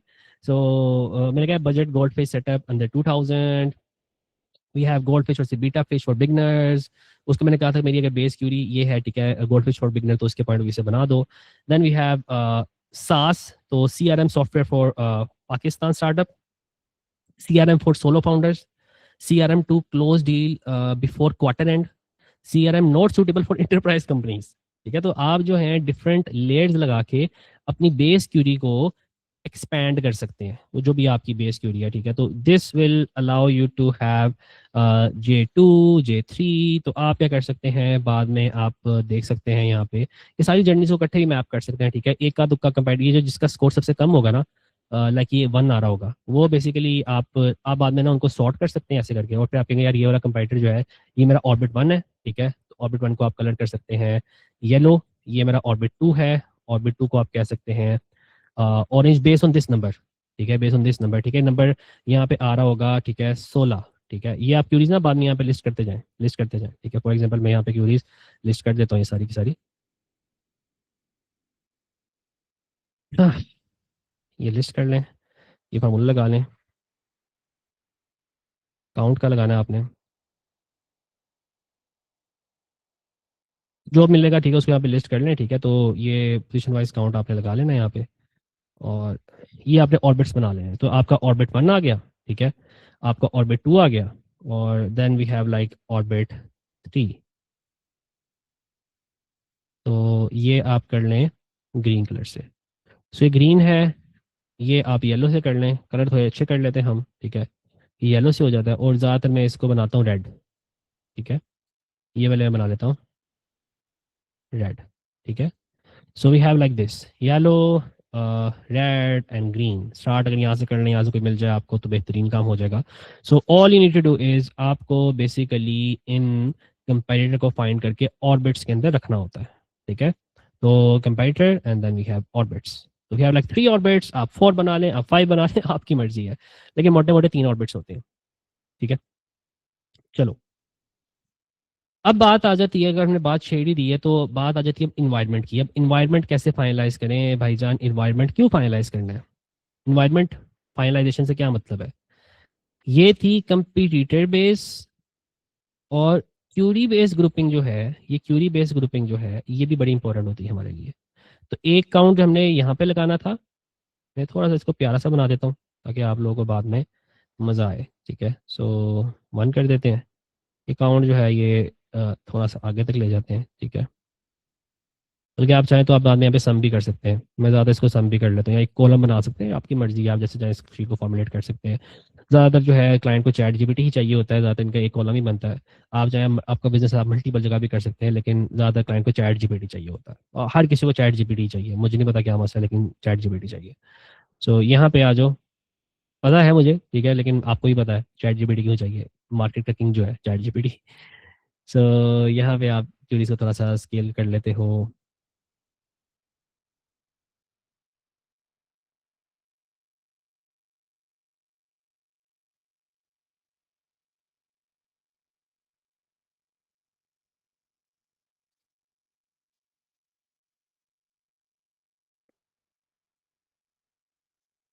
इसको डिलीट कर देते हैं लोकल के लिए, क्यूरीज यहाँ से पेस्ट कर लेते हैं उठा के। चलो, ये काम करने के बाद ना आपको देखना होता है, आपको इन क्यूरीज को देखना होता है, ठीक है, इन ये जो क्यूरीज हैं आपकी, आपको इनको भी देखना पड़ता है। और मैं ज़्यादातर करता क्या हूँ, मैं अपना इन्वायरमेंट यहाँ से फाइनलाइज करता हूँ। इन्वायरमेंट से मतलब है कि सबसे पहले मुझे किन सेक्शंस में, किन क्यूरीज में फोकस करना है, उनको देखने के लिए मेरे पास आसान सा तरीका होता है। मैं देखता हूँ कि ये जो ग्रीन वाला कंपेटिटर है ये किन किन क्यूरीज में रैंक कर रहा है। ये रैंक कर रहा होगा इसमें, इसमें, इसमें, 3 क्यूरीज में रैंक कर रहा होगा, ठीक है। सो क्यूरी है इसकी नंबर 3, नंबर 9, नंबर 14, जिनके अंदर ये मेरा सबज सबज कंपेटिटर रैंक कर रहा है, क्योंकि ये जो कंपेटिटर है ये बस ऐसे ही नोला सा है, ठीक है, आ गया था बीच में। तो सबसे पहले मैं इन क्यूरीज को कवर करने के लिए आता हूँ, मैं इन क्यूरीज को बेस बना के अपना थोड़ा सा एक्सपेंशन करता हूँ, ठीक है, फैन आउट मैप बनाता हूँ इनके अराउंड, ठीक है। इसी तरह से मुझे ये देखना होता है इन्वायरमेंट। इन्वायरमेंट से क्या मुराद है, मुझे ये चल जाता है पता कि यार ये जो प्राइस वाला सेगमेंट है ना, ये बड़ा कच्चा सेगमेंट है। तो मैं क्यूरी फैन आउट मैप इसके ऊपर नहीं बनाता, मैं प्राइस के ऊपर बनाता हूँ। सो ये आपको असिस्ट करता है, ये आपको बताता है कि आपको कौन सा सेगमेंट पहले क्यूरी फैन आउट मैप पे बनाना है, आपको प्राइस को लेके चलना है आगे। तो प्राइस और बिगनर्स आ जाएगी, ये वो चीज़ें आ जाएंगी, ठीक है, फिर उसको स्केल करते जाएंगे, डिसीजन मेकिंग में ही प्राइस जाती है, और वो आगे जाके आपकी परचेज में कन्वर्ट हो जाती है। उससे पहले कुछ सवाल हो सकते हैं, ठीक है, कि लॉन्ग लाइफ वगैरह वो कहाँ पे जाती है। सो आपको बेसिकली ये चीज़ असिस्ट करती है ऑर्बिट।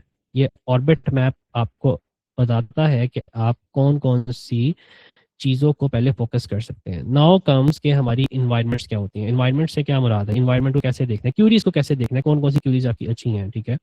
सो बड़ा आसान सा तरीका होता है। अगर आप, एक एग्जांपल देता हूँ, अगर आप कनाडा के इलाके में रहते हैं और मैं आप फौजी हैं, मैं आपको यूएई भेज दूँ, और यूएई भी तब भेजूँ गर्मियों के अंदर जब वहाँ पे 60 डिग्री सेल्सियस तक गर्मी थी, तो जनाब आप पहले दिन में ही फौजी हैं, आप गर्मी से मर जाएंगे। कंप्यूटर को मारने गए थे, खुद मर गए। सेम चीज़ कछुआ, कछुआ और खरगोश अगर अपनी रेस लगाएं तो होगा क्या, होगा ये कि पानी में रेस लगाई तो खरगोश जनाब डूब के मर जाएंगे। सो आपको प्रेडेटर स्टैक के साथ अपना इन्वायरमेंट भी फाइनलाइज करना होता है। इन्वायरमेंट नंबर 1, सेचुरेटेड इन्वायरमेंट आप कह सकते हैं इसको, ठीक है, ये भी आपके ऑर्बिट का ही पार्ट होता है। सो this is like saturated environment. और सेचुरेटेड इन्वायरमेंट में क्या होता है कि आपका एआई आंसर बड़ा स्ट्रांग होता है। AI answer is super strong. Strong answer से क्या मतलब है कि भाई जो आपने पूछा है वो एग्जैक्टली उसका जवाब देते हुए आपको कुछ कंपेटिटर्स बताता है। ठीक है। और यहाँ पे क्या होता है, यहाँ पे कंपेटिटर सब के सब वेल एस्टेब्लिश होते हैं, मतलब सब के सब ऑर्बिट वन में होते हैं। All competitors are in orbit one, answer is pretty solid. तो दिस इज सैचुरेटेड इन्वायरमेंट। इसे आप स्टार्टिंग में एंट्री पॉइंट नहीं ले सकते, आपका एंट्री पॉइंट ये नहीं होता। फिर आपका एक एक छोटा सा इन्वायरमेंट बनता है। ठीक है। उसको हम कहते हैं कॉन्टेस्टेड इन्वायरमेंट। बड़ा सिंपल सा बनता है। इसके अंदर आपके कुछ कंपेटिटर्स होते हैं। कॉन्टेस्टेड होता है, ठीक है, कंपीटिंग कह सकते हैं। ठीक है। सो मैं ज़्यादातर इसको कंपीटेड भी कहता हूँ, कॉन्टेस्टेड भी कहता हूँ। तो बेसिकली ये इनको मैं मार्क इस तरह से करता हूँ कि ये एस होते हैं, ये एस कैटेगरी होती है मेरी। ठीक है। सेचुरेटेड होते हैं तो इनको मैं कहता हूँ एस ग्रेड इन्वायरमेंट। ठीक है। तो एस इन्वायरमेंट होता है मेरा। ठीक है। छोटे टर्म्स ही देख लेते हैं। और फिर होता है मेरे पास सी इन्वायरमेंट। ठीक है। तो सी कंपीटिंग इन्वायरमेंट होता है। ठीक है। और फिर मेरे पास ओपन इन्वायरमेंट होता है। ठीक है। तो I have like open environment, O environment. ठीक है। सो इसको मैं ओसीएस कहता हूँ बेसिकली। ठीक है। सो ओसीएस तो सिंपल सा इसका नाम ने देने हैं, तो इसको मैं कभी नाम दिया नहीं है, लेकिन हम इसको जो है छोटा सा कह देते हैं भाई अपने ओसीएस कंप्लीट करने हैं। ठीक है। ओपन कंपेटिटिव और एस ग्रेड जो कंपेटिटिव है तो सेचुरेटेड होता है, वैसे कॉन्टेस्टेड होता है। ठीक है। या कम्पीट होता है और ओपन होता है। सो हम क्या करते हैं, हम ये ओसीएस कंप्लीट करते हैं अपना। तो ओसीएस में होता है कि आपके यहाँ पे कुछ कंपेटिटर्स आते हैं, कुछ कंपेटिटर्स।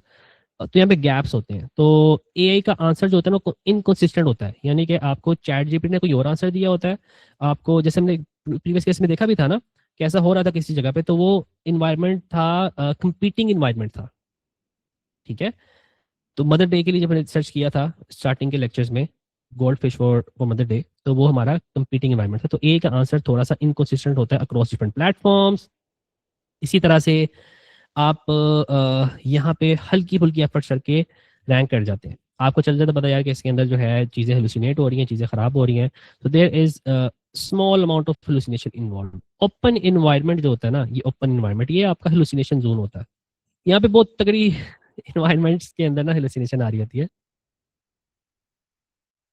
तो ये जो हेलुसिनेशन होती है, ये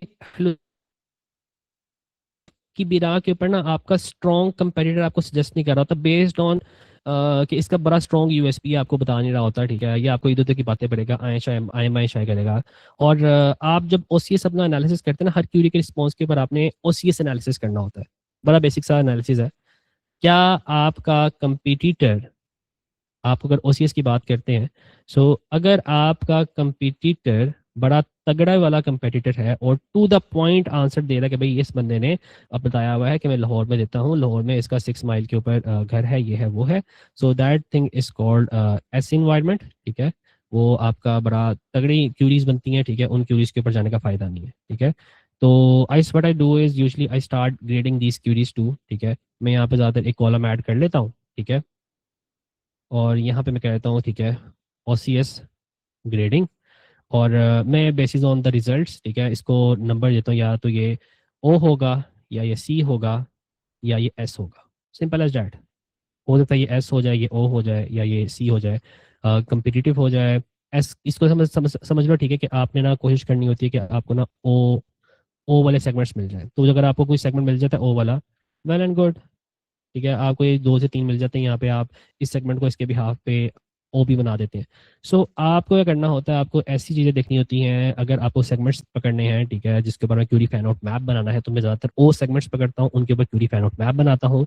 और ओ सेगमेंट्स के अंदर से भी मुझे स्ट्रॉन्ग इंडिकेशन मिल जाती है कि ये मेरे जो कंपेटिटर्स हैं ये आ रहे हैं, इनको मुझे रिप्लेस करना है। तो इन कंपेटिटर्स के बिहाफ के ऊपर मैं कंटेंट की स्ट्रेटजी बनाता हूँ, सिंपल एज डैट। इसके बिहाफ पे मैं क्यूरी फैन आउट मैप को फाइनलाइज करता हूँ। Query map of query fan map की जो है क्यूएफ मैप है हमारा, एफ मैप कह लें इसको, एफ मैप को इनिशिएट करता हूँ। और इसके बिहाफ पे मैं कंटेंट की स्ट्रेटजीज बना रहा होता हूँ, मैं चीज़ें देख रहा होता हूँ। इनमें कुछ आपके ये वाले भी आ जाते हैं, लेकिन अगेन आपको आइडिया हो जाता है यार कि स्ट्रॉन्ग वालों ने इसको कवर नहीं किया हुआ, स्ट्रॉन्ग वाले सिर्फ और सिर्फ रैंक कर रहे हैं due to their brand presence and stuff, ठीक है। मिड वाले अगर आ जाए तो अच्छी बात है, वरना मिड वाले ज़्यादातर होते नहीं, ज़्यादातर इक्का दुक्का ये वाले होते हैं।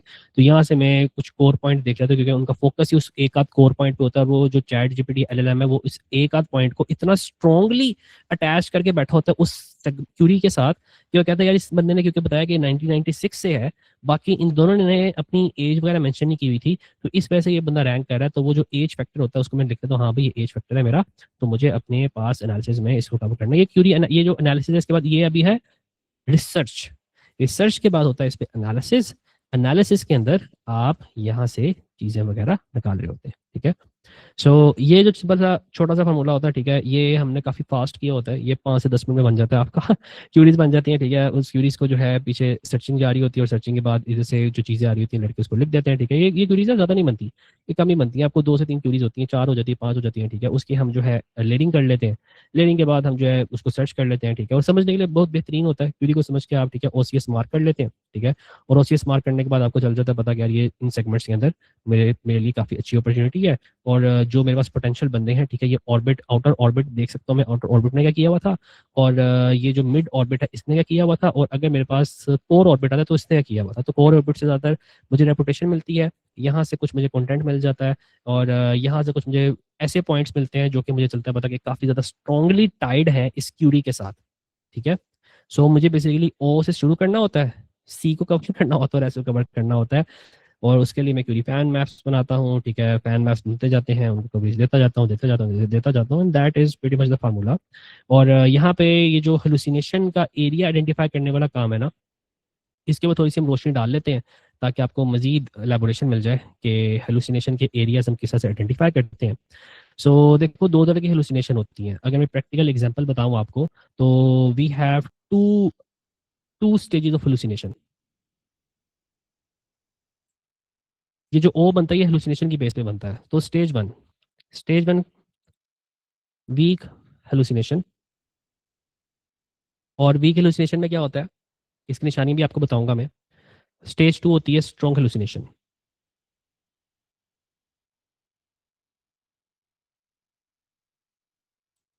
वीक हेलुसिनेशन में क्या होता है, वीक हेलुसिनेशन में एक तो है ना कि आपका ये बनता है सी, और ये बनता है ओ। बाकी जो होता है उसमें हेलुसिनेशन होती ही नहीं है, तो वो आपका एस होता है, ठीक है। तो ये ओ सी एस जो होता है आपका ओपन है, कंपेटिटिव है, और ये एस ग्रेड कह लो, ठीक है, सैचुरेटेड, सिंपल एज दैट। सो ये जो ओसीएस है, इसमें अगर मैं देखूं कि वीक हेलुसिनेशन किस तरह आएगी, तो मुझे देखना होता है कि क्या एआई ने जो मुझे आंसर दिया है वो ओरिजिनल क्यूरी का एग्जैक्ट आंसर है, या एआई ने उसको मॉडिफाई कर दिया है। सो मुझे ये देखना होता है कि जो मुझे आंसर दिया है, बड़ा सिंपल सा रूल है, एस के अंदर ये स्टेज 0 कह लो इसको यार आप, स्टेज 0 जिसमें हेलुसिनेशन होती नहीं है, stage 0, no hallucination and we call it as, इसमें क्या होता है, ओरिज क्यूरी का एग्जैक्ट आंसर मिलता है, ठीक है। और इसमें क्या होता है, इसमें ओरिजिनल क्यूरी देते हो, एआई उसको मॉडिफाई करता है, लेकिन आंसर एलिमेंट होता है। फॉर एग्जाम्पल इससे क्या मुराद है, काफी लोग इसको ना थोड़ा सा कंफ्यूज कर जाते हैं, यहाँ पे ना बाइसनेस हो जाती है, बाइसनेस होती है। बाइसनेस से क्या मुराद है, बाइसनेस से मुराद ये है कि अगर आपने सर्च किया है gold shop in Lahore with free delivery, ठीक है, सो हो सकता है यहाँ पे चैट जीपीटी इग्नोर करे फ्री डिलीवरी को, और आपका जो आंसर है, आंसर को बाइस कर दे, ओके, वो बता दे सिर्फ और सिर्फ आपको फिश स्टोर्स के बारे में, सिंपल एज दैट। सो ये आपकी आती है बाइसनेस, ठीक है। तो आपकी चीज़ें बाइस होना शुरू हो जाती हैं। सो यू कैन से कि हो सकता है इसके बाइसनेस के लेवल बहुत आगे तक ले जाए वो, ठीक है। तो थोड़ा सा मैं आपको एग्जांपल दिखा देता हूँ इसकी। तो इसकी एग्जांपल बेसिकली यही बनेगी, I have written this example somewhere.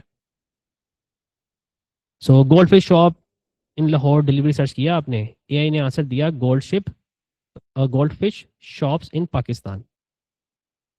Answer दिया है, रेलेवेंट भी है, लेकिन किसी हद तक उसने चीज़ों को बाइस कर दिया है। लाहौर के ऊपर किसी ने शॉप बनाई नहीं थी, उसने बना दी हुई पाकिस्तान के लिहाज से आपको। लाहौर इग्नोर कर दिया, डिलीवरी को इग्नोर कर दिया, फिर शॉप दे दी उसने, तो बाइस्ड है। ठीक है, तो ये जो चीज़ है आपकी, ये हमारे स्टेटस आ रहे होते हैं। ठीक है कि यार इसके ऊपर क्या था, जो आंसर है, आंसर को ना एनालाइज कर लो। ठीक है, तो आंसर जो आता है उसको हम एनालाइज कर लेते हैं। तो हमने एक थोड़ा सा एनालिसिस वाला चीज़ बनाई होती है, तो वो आपको ना स्टेटस बता देता है। वो जितने भी आंसर होते हैं सबके सब आप कॉपी पेस्ट करके दे दें उसको, और वो आपको बता देगा कि इसका स्टेटस क्या है, इसमें से कौन कौन सी क्यूरी बाइस्ड है, कौन कौन सी क्यूरी बाइस्ड नहीं है।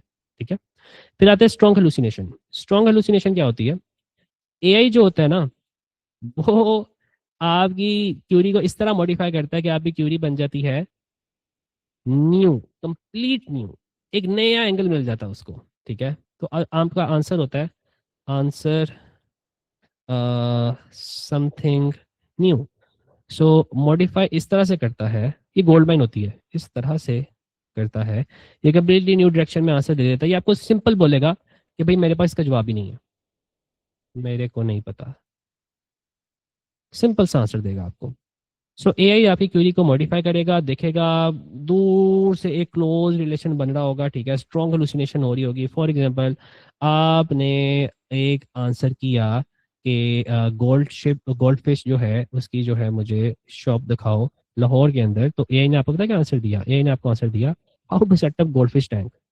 ठीक है, वो बताएगा देखो गोल्ड फिश शॉप, ठीक है, उसके बारे में बता रहे हो। ठीक है, वो लगा कि गोल्ड फिश जो है वो शॉप्स हैं आपके पास। ठीक है, ये है, लेकिन मैं आपको थोड़ा बताता हूँ कि गोल्ड फिश आप टैंक कैसे सेटअप कर सकते हैं। ठीक है, क्योंकि गोल्ड फिश जब आप खरीद के लाएंगे तो टैंक, तो आपको चलना पता है कि उसके पास ना ज़्यादातर इन्फॉर्मेशन है टैंक के बारे में। तो जब टैंक के बारे में इन्फॉर्मेशन है, वो जबरदस्ती वो इन्फॉर्मेशन आपको फीड करेगा, उसने आंसर देना ना।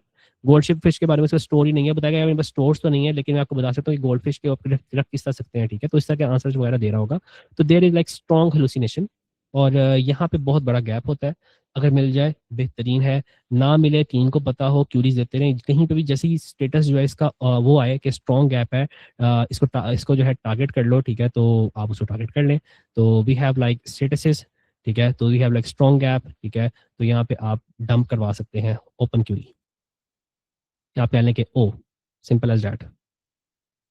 सो ये जो पैटर्न्स है आपको ये आइडेंटिफाई करने होते हैं। और ये पैटर्न्स जो है ना, ज़्यादातर मैं मैनुअली भी आइडेंटिफाई करवा लेता हूँ। पहले मैं मैनुअल करवा रहा था, अभी हम एआई को भी यूज़ कर रहे हैं, लेकिन मैं आपको मैनुअल बता देता हूँ किस तरह से करते हैं। सो नंबर वन, एक तो मैंने बताया हुआ क्यूरी पाथ्स। अगर आपको समझ नहीं आ रही आंसर देख के, अगर आप कामचोर हैं, आप देख कहते नहीं यार मुझे आंसर पढ़ के समझ नहीं आती कि इसमें गैप है, जो आंसर दिए रिलेटेड नहीं है, तो आप ना ये ए मॉडल बना लेते। तो सबसे स्टेप ये मेथड 0 है। ठीक है, A I model to rank O C S. ठीक है, O C S, question against and answer. उसको क्वेश्चन दे, उसको बोले चैट जीपीटी ने मुझे ये आंसर दिया है, तो क्या ये ओपन क्वेश्चन है, क्या यहाँ पे हेलुसिनेशन हो रही है, क्या यहाँ पे मुझे कंपेटिटिवनेस नजर आ रही है? ठीक है कि यार थोड़ा बहुत Curie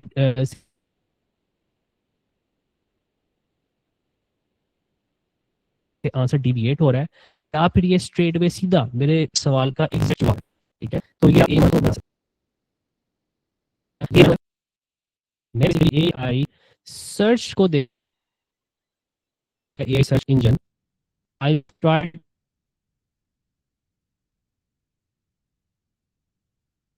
to type a couple of things, और पीपल आस्क आस्क क्वेश्चन आ रहा है, और अगर वो सेक्शन कंप्लीटली किसी और तरफ जा रहा हो, फॉर एग्जांपल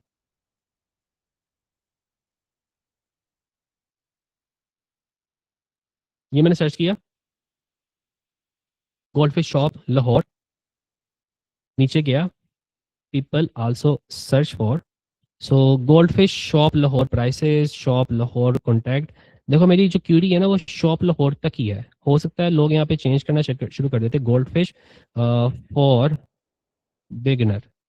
ठीक है, जब लोग ये सर्च करते हैं तो यहाँ पे आपकी क्यूरीज बहुत ज़्यादा चेंज होना शुरू हो जाती है। ठीक है, gold fish tank setup for beginner. ठीक है, देखो देख रहे हो क्यूरीज आपकी कहाँ जा रही हैं, क्यूरीज आपकी इधर उधर जा रही हैं। ठीक है, क्यूरीज थोड़ा सा आपको ना बाइसनेस नज़र आ रही है।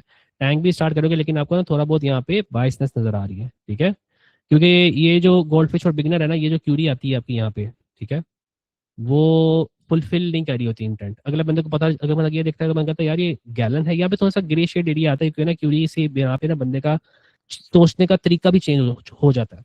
तो ज़्यादातर मैं कहता हूँ यार कि इस सेक्शन को ना इतना आप दिमाग पे ना बैठाएं कि यार ये मैं हेलुसिनेशन फाइंड करूंगा फिर ही कवर करूंगा।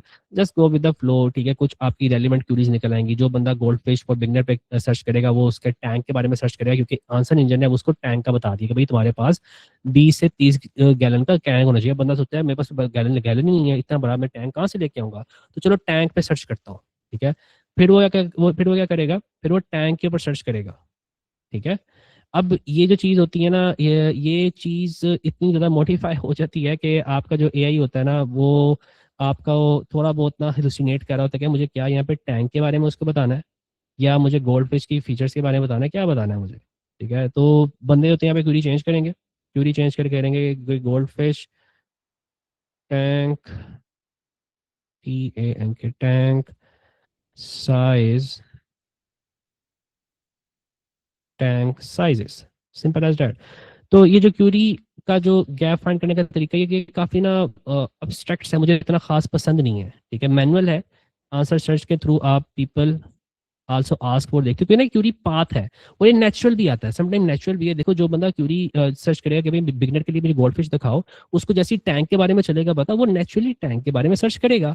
तो कुछ चीज़ें नेचुरल भी होती हैं। अब यहाँ पे ना नेचुरल और इंटेंट को आइडेंटिफाई करना थोड़ा सा मुश्किल हो जाता है आंसर इंजन के लिए भी। वो कहते हैं यार काफी लोग आते हैं क्यूरी मॉडिफाई कर देते हैं इधर, हर कोई बंदा सर्च करता है बिगिनर के लिए और फिर क्यूरी फिर मॉडिफाई करता है टैंक के लिए, ठीक है। तो आपने थोड़ा दिमाग से इस्तेमाल करना है, क्या ये नेचुरल पाथ है, ये इन नेचुरल पाथ या इरेगुलर पाथ है। फॉर एग्जाम्पल गोल्ड फिश और बिगिनर जो बंदे सर्च करते हैं, हो सकता है वो गोल्ड फिश की जगह बाद में क्यूरी चेंज कर देते हों, लेट्स से फिन टेल या फिर शुभंकिन फॉर बिगनर्स, क्योंकि शुभंकिन की बहुत ज़्यादा टाइप्स आ जाती हैं। तो उनको जो था वो मुगालता लग रहा हो गोल्ड फिश और शुभंकिन में, ठीक है, कि दोनों चीज़ें उनको लग रहा हो कि सेम है, लेकिन हो सकता है दोनों चीज़ें अलग हो, ठीक है, उनको नहीं पता इस बारे में। सो ये जो चीज़ आपको इसलिए बता रहा हूँ कि आपको यहाँ पे थोड़े बहुत इश्यूज आएंगे। नेचुरल जो है उसको सेपरेट करना from from from from the real intent, ठीक है, वो थोड़ा सा एक मसला आता है, हर किसी को आता है। So it is an issue जिसकी बिना के ऊपर आप काम करना छोड़ दें। चलें आगे अगर थोड़ा सा अगर हम जाते हैं, तो यहाँ पे हमने तीसरे लेवल के ऊपर एक चीज़ देखनी होती है, वो होता है कि एआई उसके ऊपर क्या सर्च करता है। लास्ट में मैंने कमेंट दिखाया था आपको, कमेंट आपको क्यूरी पास बताता है, ठीक है। तो जस्ट यूज अ कमेंट, ठीक है। कमेंट एक ब्राउजर होता है, ठीक है। I am gonna open the comment browser. ये जो ब्राउजर है हमारा, इस ब्राउजर ने क्या काम करना होता है, इस ब्राउजर जनाब ने आपको क्यूरी पाथ्स दिखा देने होते हैं। फॉर एग्जांपल हमने लास्ट टाइम कुछ चीज़ें सर्च की थी, और ये ब्राउजर क्योंकि परप्लेक्सिटी की तरफ से पावर्ड है, so you guys can see, let me search, कुछ ओपन कर लेते हैं,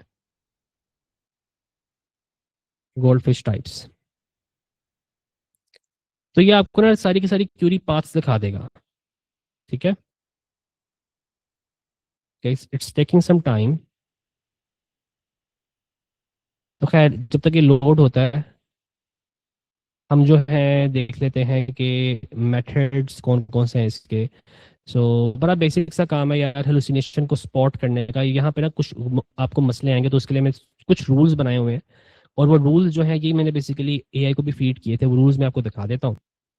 तो आपका मेथड वन ये होता है कि अगर गूगल का जो आंसर है, ठीक है, गूगल जो भी आंसर आता है वो वीक आंसर आता है। ये मैं छोटा सा ना एक चार्ट दिखा देता हूँ आपको, ठीक है, जो आपकी हेलुसिनेशन की छोटी सी थ्योरी होती है। ओरिजिनल क्यूरी आप देते हो, आपकी क्यूरी चैट जीपीटी वगैरह या कोई भी, ये स्टेप टू है ना, स्टेप टू होता है query path, query path, query modifications from AI. So original query देते हो, क्यूरी मॉडिफाई की जाती है, और फिर फर्दर मॉडिफाई की जाती है, तो वो एआई की हेलुसिनेटेड फॉर्म भी बन जाती है। तो ये यहाँ पे कंसिडर कर सकते हैं, इसको स्किप कर सकते हैं आप, ठीक है। यहाँ पे क्योंकि एआई एग्जैक्ट आंसर दे रहा है, तो you just need to modify the query. अगर अगर क्यूरी मॉडिफाई हो रही है, you don't need to actually modify the query, actually answer engine automatically modifies ये क्यूरी, और आपको जो मॉडिफाइड आंसर दे रहा होता है, एग्जैक्ट आंसर नहीं दे रहा होता।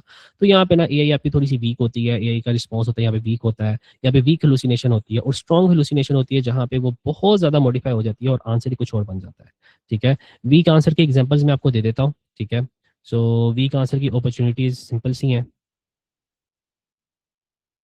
अगर आपको जेनेरिक रिस्पॉन्स मिले, कॉन्टेक्स्ट ना हो, कॉन्टेक्स्ट आपका उड़ जाए, फॉर एग्जांपल आपने कहा था कि मुझे लाहौर के अंदर शॉप दिखाओ और शॉप दिखाओ गोल्ड फिश की, वो बोले फिश शॉप ये है, गोल्ड फिश की शॉप्स ना दिखाए, वो आपको दिखाए क्या, फिश फिश की शॉप्स। तो कॉन्टेक्स्ट जो है बेसिकली उसने थोड़ा सा अपर लेवल, पेरेंट लेवल पे ले गया।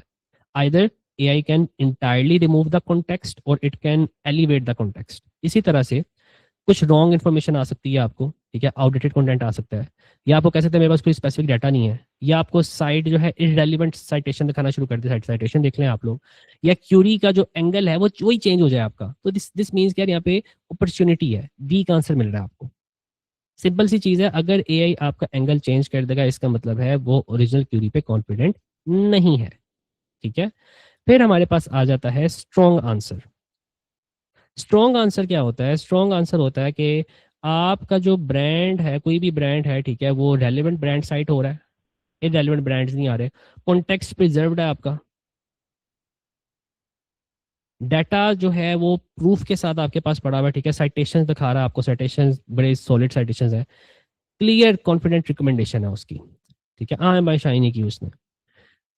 लोकल कॉन्टेक्स्ट अगर मैं इग्नोर करने की एग्जांपल दिखाऊं आपको, ठीक है, तो आप छोटी सी एग्जांपल अगर देखो, तो अगर आप इसे ये पूछते हो चैट जीपीटी जनाब से, आप कहते हो कि भाईजान best gold fish shop Lahore में होम डिलीवरी के साथ कौन सी है, यही अगर आपको आंसर ये दे के here are some tips for choosing gold fish shop, तो भाई यहाँ पे हेलुसिनेट कर गया है, वो टिप्स बता रहा है आपको, उसने जो है बहुत ज्यादा हेलुसिनेशन कर दी है यहाँ पे, वो स्ट्रॉन्ग हेलुसिनेशन दिखा रहा है, they are going for the tips for choosing gold fish shop. और ऐसा होता है, ऐसा होता है, बड़ी दफा ऐसा होगा कि अगर टिप्स दिखा देगा यार, आपको ना टिप्स बताया तो to choose the gold fish shop, क्योंकि आई कांट हेल्प यू, इसमें ना काफी ज्यादा वेरिएशन है, ये है वो है, फलाना फलाना आय माय शाय करेगा आपके साथ, तो ये चीज आ जाती है इसमें। तो ये जो तीन आपके पास पाथ्स हैं, नंबर वन AI मॉडल जो कि आप डिज़ाइन कर सकते हो, बड़ा आसान है, आप उसको यही इन्फॉर्मेशन फीड करो, वे वीक आंसर्स ये होते हैं, और जब भी मुझे इस तरह का आंसर है तो उस आंसर के बिहाफ पे मुझे बता दो ये ओपन है या कंप्लीट है या फिर सैचुरेटेड है। दूसरा, आप कर सकते हो आंसर इंजन को सर्च, लेकिन यहाँ पे इशू क्या आता है, sometimes the path is natural, ठीक है। तो जो अगर पाथ नेचुरल होगी, फॉर एग्जांपल वो आप खुद आंसर देख के आपको आइडिया हो जाएगा कि यार आंसर के अंदर वो टैंक साइज की बात कर रहा है और इसकी बिना के ऊपर ही अगला जो AI है वो आपको टैंक बता रहा है। So there is a relation of AI answer with the modified answer. अगर वो आंसर बाकी रिलेशन बन रहा हो उसका तो वेल एंड गुड, उसको स्किप कर दें। अगर रिलेशन ना बन रहा हो, बिला वजह लोग क्यूरी ट्वीक कर रहे हो, तो इसका मतलब है यहाँ पे आंसर इंजन चोक कर रहा था। दूसरा आता है query modification. So query modification from AI, इसके लिए आप यूज करते हैं कॉमेट ब्राउजर, आर्क ब्राउजर ही इसको कहते हैं कुछ लोग, ठीक है browser. And what you do is आप इसको ओपन कर लेते हैं, और ओपन करने के बाद हियर यू गो, आप अगर यहाँ पे क्लिक करके कोई भी क्वेरी सर्च करते हैं ना, तो ये आपको ना उसके पाथ दिखा देता है, ठीक है। फॉर एग्जांपल मैं यहाँ पे आ जाता हूँ और इसे पूछता हूँ आस्क एनीथिंग, ये वैसे सवाल किया हुआ है, इसका शायद इसने आंसर दिया था हमें, ये दिया था इसने आंसर हमें। सो खैर आई थिंक मेरा जो प्रो वर्जन है वो लॉग आउट हुआ हुआ है यहाँ से, बट अगेन आपको यहाँ पे क्वेरी पाथ नज़र आ जाएंगे।